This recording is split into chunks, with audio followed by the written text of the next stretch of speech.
Gipahigayon karong adlaw sa partido ni Vice President Jejomar Binay nga United Nationalist Alliance kun una ang ilang Visayas-wide launching sa Dakbayan sa Sugbo.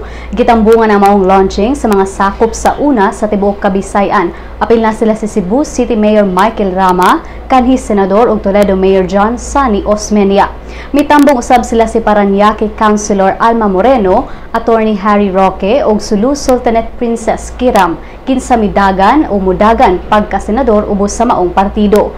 Gianunsyo sab sa maong kalihukan nga si Senador Gringo Honasan ang mahimong running mate ni Binay apan walay formal nga kumpirmasyon gikan ni Binay. Wala sad mitambong si Honasan sa maong launching.